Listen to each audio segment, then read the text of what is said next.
Even now, England has failed to condemn Trump. Democrat Dingra's shockingly light sentences led to more crime.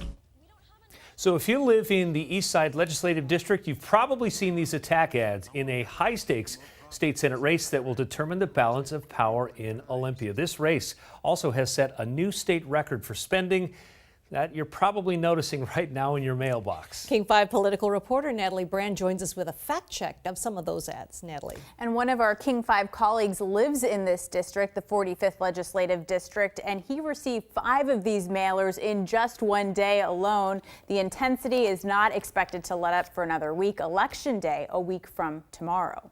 And said she really respects Donald Trump. Her shockingly light sentences led to more crime. Higher taxes, bigger government. The choice is clear. A flood of attack ads funded by hundreds of thousands of dollars worth of outside spending in a race that will determine who controls the state Senate in Olympia. Seems like they've really both sides have just gone hog wild. Voters in the Eastside 45th legislative district are ready for these ads. I think it's very disappointing when we can't just stick with the issues. It just doesn't do any good at all. And these flyers to stop. And what are you doing with your mailers?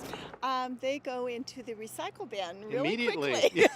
Research is mixed as to whether negative ads actually work, but it's important to pay attention to who pays for them, found in the fine print. The most misleading of these ads are paid for by political action committees, not the candidates. So here's a quick fact check of a couple of them. As prosecutor, Manka Dhingra let criminals off easy. This TV commercial and accompanying flyer targeting Democratic candidate Manka Dhingra says her shockingly light sentences led to more crime. King County prosecutor Dan Satterberg, a Republican, called the ad a lie.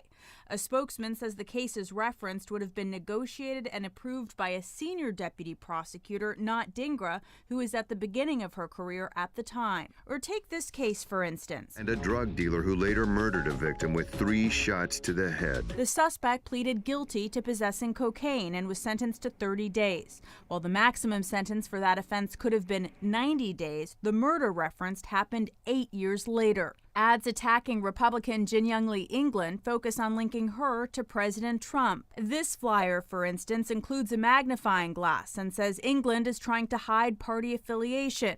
Goes on to say she called Trump, quote, magnificent. Her campaign calls that a blatant lie and says she called him a magnificent entertainer during a forum in Australia.